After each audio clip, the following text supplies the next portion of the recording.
Welcome back, ladies and gentlemen. Today I want to cover the career of Christopher Wallace, aka the Notorious B.I.G. Now I know what you're thinking. Why are you covering B.I.G. when he already has a movie and multiple documentaries on him? My reason is the same reason why I covered New Edition.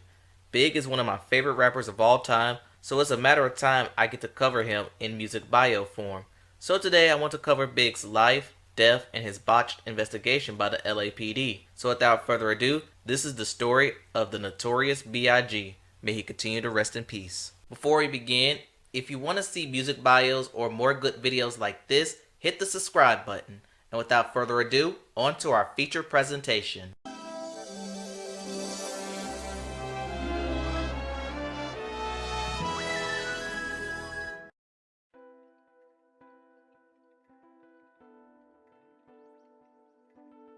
The Notorious B.I.G. was born Christopher George Latora Wallace on the worst day, May 21st, 1972. His mother, Voletta Wallace, was a school teacher. He never had a relationship with his father, but her and Christopher was all they needed. Chris grew up in the Bed-Stuy neighborhood in Brooklyn, New York, and Voletta was determined to keep her son away from the street.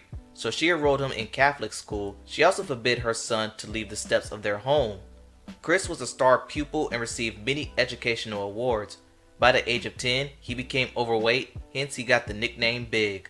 He also wore glasses to correct his lazy eye. By the time Chris became a teenager, the effects of Bed-Stuy were getting to him. First, his mother bought him a boombox and a couple of cassette tapes of the early hip-hop of the 1980s, but Big would later venture away from his stoop and discover the art of drug dealing. He got involved and became addicted to money. He racked up as much as $2,000 a week from selling crack. He will still attend high school, but since he wanted to focus more on the street, he dropped out of school. While still dealing drugs, he started to rap. His earliest rap name was MCC West, and he would participate in local rap battles. That's just me, B.I.G. Competition rapper ever since 13.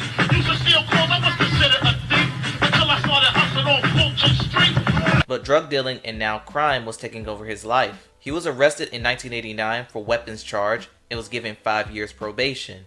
The next year, he violated his probation on a trip to North Carolina when he broke crack commandment rule number 8 and spent 9 months in jail. Once he got out of jail, he decided to focus on music and recorded demo tapes with Mr. C.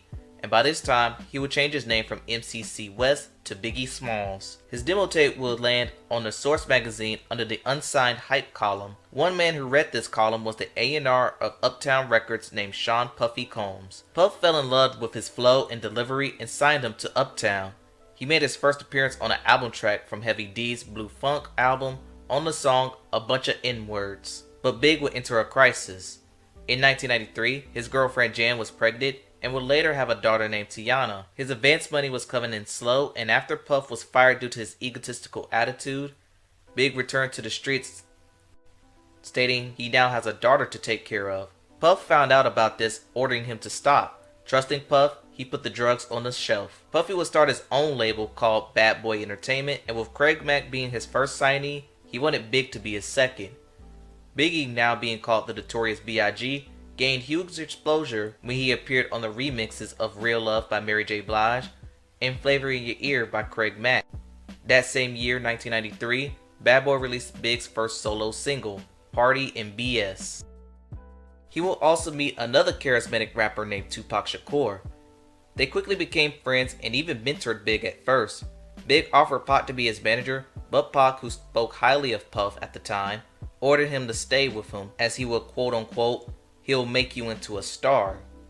In August 1994, he participated in a Bad Boy photo shoot with his label mates. It'll be here where he lays his eyes on Faith Evans, the first lady of Bad Boy.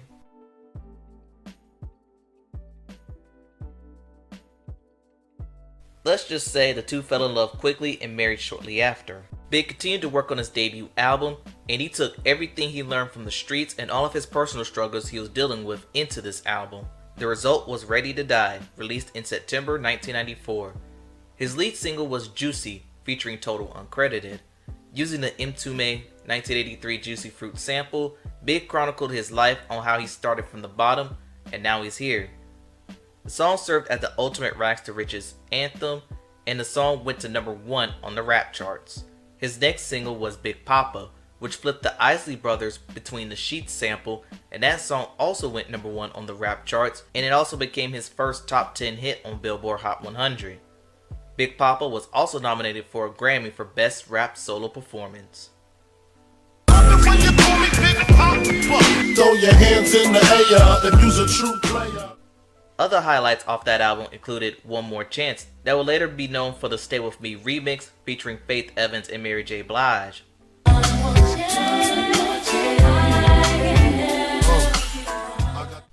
And Warning, which he tells the story on how people want to ambush him. Ready to Die was described as most critics as a hip-hop masterpiece and would later be certified 6 times platinum. Shortly after, Big formed his own group called the Junior Mafia. The Junior Mafia consisted of his friends from Brooklyn, and those friends included Lil Cease and more importantly Lil Kim, who credits him for her rap career. They will record the album Conspiracy, released in 1995, and featured 2 hip-hop staples in Get Money and Players Anthem. Big also got the opportunity of a lifetime when he collabed with the king of pop, Michael Jackson, on the song This Time Around. Meanwhile, Big still had his relationship with Tupac, but on November 30th, 1994, their lives would change forever. At Quad Studio in New York, Big was working on Junior Mafia songs. Unrelated, Tupac also had a session there. At the lobby, Pac was ambushed and robbed at gunpoint. Pac resisted and was shot 5 times. Pac would later say Big and Puffy had a role in the shooting, but both men denied these claims. In February 1995, Tupac was sent to prison on accusations of forcible intercourse. A song called Who Shot Ya, performed by Biggie, began to surface and hold too many coincidences. The story behind this song is very sticky. Just know that Big recorded the song months before the Quad Studio shooting, and when Pac first heard the song, his suspicions grew to new levels. In August 1995, the Source Awards took place, and while Big was a big winner, there was a lot of tension in the atmosphere. After winning for the Above the Rim soundtrack, Suge Knight sends shots towards Diddy, telling the world that he's all in the video, all on the record, dancing. And I can safely say that this started the East Coast West Coast rivalry. Potentially quickly rose when Dre won Producer of the Year and Snoop Dogg started acting really ignorant. Us? Y'all don't love us. Well, let it be known then. We know y'all East Coast. We know we at East Coast and out. Puffy, RZA, and the late John Singleton, among others, attempts to make peace and kill the tension, but the media ran away with the rivalry. Tension between Bad Boy and Death Row worsened when Suge and Puffy attended a birthday party for Jermaine Dupri. Jay, Big Jake Robles, a Death Row Blood affiliate, was shot dead outside. Suge accused Puffy for being involved. In November 1995, Suge Knight offered to bail out Tupac on the condition he joins Death Row Records, which he accepted. Later that same year, Mark Anthony Bell, a Bad Boy affiliate, accused Death Row in cornering him, beating him, as Suge Knight demanded the addresses to Puffy and his mother's house. Bell refused and proceeds to get beaten, choked, and forced to drink urine. Bell will sue Suge Knight, but settled out of court. Meanwhile, Faith and Big's relationship was deteriorating fast thanks to his infidelity. Big would get Kim pregnant, but later got an abortion as a cover-up. He would then start to see up-and-coming rapper named Charli Baltimore, who appeared in the Get Money video. Faith had all she took, and they separated. Things did get personal with Biggie when his wife Faith Evans did a song for Death Row to ease the peace between the coast, but little did she know, she was just a ploy to humiliate Big. Pac would tease the world that he smashed Faith to anger Big, and he would later reference this on his diss track Hit 'Em Up, aimed at Biggie, Puffy, and anyone affiliated with Bad Boy. The two would meet face to face for the first time since the shooting at the 1996 Soul Train Awards. According to Voletta, Big asked Pac, "What is wrong with you?" Pac responded, "I'm just here to sell records and make money." Big will also deal with more legal problems around this time as well. In March 1996, Big was arrested when he threatened to kill 2 fans with a baseball bat. He would later be sentenced 100 hours of community service. Shortly after, he was arrested again when police raided his house and found guns and marijuana. While Pac continued to diss the East, Big chose silence. He hoped one day the two would make peace, but that'll never happen. On September 7th, 1996, Tupac Shakur was shot in Vegas in a drive-by shooting. He will be pronounced dead 6 days later at the age of 25. According to many, Big took the news really hard. 2 days later, Big and Lil Cease were arrested for smoking marijuana and their car was repoed. The next day they were able to rent a Chevrolet SUV that had brake problems, and this led to an accident that injured Biggie's leg, Cease's jaws, and Charli Baltimore also sustained injuries as well. Cease will also lose teeth, hence why he always wear a bottom grill on his teeth. Big broke his leg, briefly confined to a wheelchair, and later to a cane. The accident gave him time to think and had a new perspective on life. In October 1996, Faith gave birth to a son, Christopher C.J. Wallace. Although they briefly reconciled, the two opted to remain separated. This new perspective in life led Big into working on his follow-up album.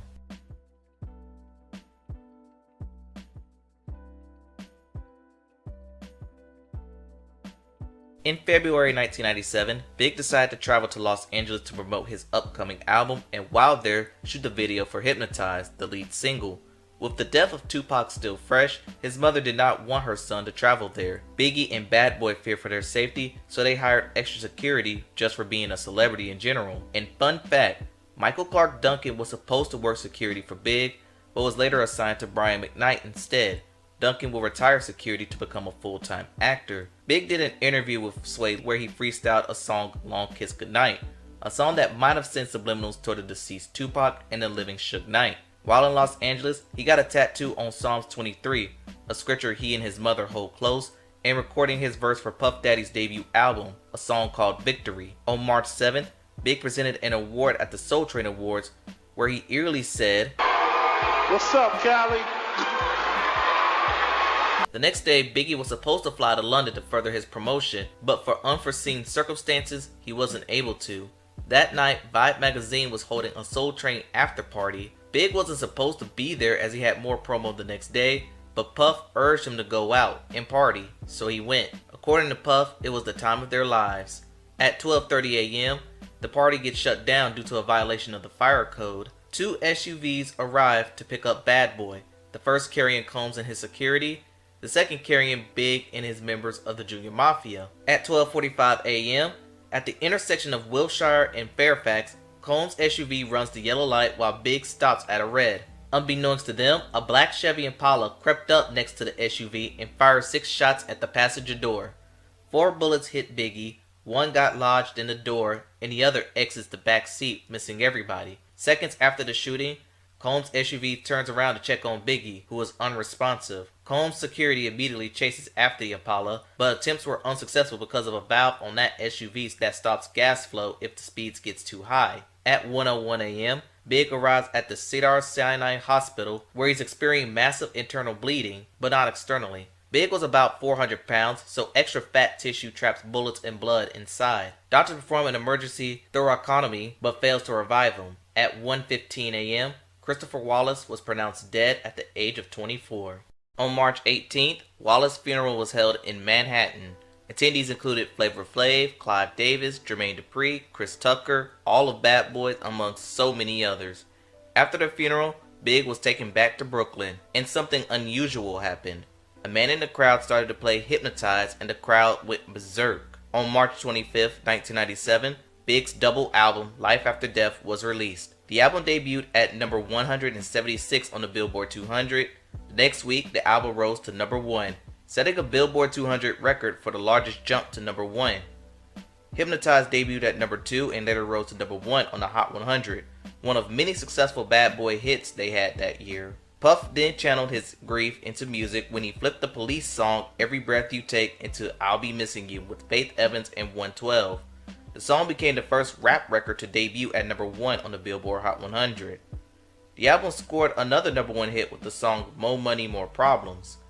As for Life After Death, it sold 5 million in the United States, but because it was a double album, the RIAA was certified this as a diamond album.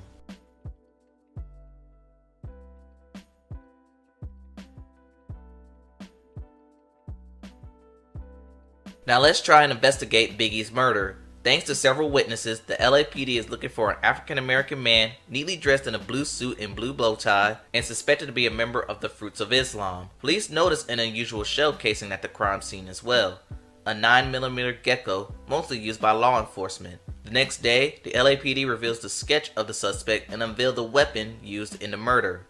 Now imagine if you were a suspect in this case and own a 9mm weapon. What would you do? Obviously, get rid of the weapon by any means necessary. In April, 1 month after Biggie's death, LAPD transfers this investigation to the robbery homicide unit where Russell Poole will oversee the case. He would immediately suspect Suge Knight for involvement in this case. With the death of Tupac occurring 6 months earlier, he believed that the two deaths are linked. Meanwhile, a Texas woman comes through with a video documenting the shooting, but the video is to no use as no tags could be run and it comes off as vague. Case goes quiet until November 1997 when LAPD's own David Mack was arrested for a bank robbery. The LAPD investigated his house and found not one but 5 9mm guns, a dark colored Chevy Impala, and a poster of Tupac. Mack was also suspected to be affiliated with Suge Knight. The crooked, disgraceful cop is sentenced to 14 years for the robbery. One of his first visitors was named Amir Muhammad, who matches the sketch of the killer. And this is where Russell Poole gets a theory. Suge wanted Biggie killed, so he asked Mack to supply the weaponry and Muhammad to execute the shooting. But all three parties, through statements, denied their involvement in Christopher Wallace's murder. Mack took it a step further, denying any involvement with Suge Knight. 2 years later, fear of LAPD corruption, Russell Poole is pulled from the Wallace case and resigns shortly after. Poole will file a lawsuit against the LAPD due to a violation of his First Amendment rights. Poole will continue to investigate the case outside of the LAPD until his death in 2015. In 2002, Voletta Wallace sues the LAPD for mismanagement, but that ended in mistrial. In 2006, a retired LAPD detective named Greg Kading met a woman going by Teresa Swan. She gives a confession alleging that the rapper was shot by Wardell Poochie Fowles, an associate of Suge Knight. Poochie was killed in a drive-by shooting in 2003. Kading believed Knight hired Poochie via his girlfriend, Teresa Swan, to kill Wallace to avenge the death of Tupac, who, Kading alleges, was killed under the orders of Puff Daddy. But the LAPD failed to act on these claims, and as of the making of this video, the case remains unsolved. Because of the LAPD's failure to act, Kading wrote a book called Murder Rap on his findings.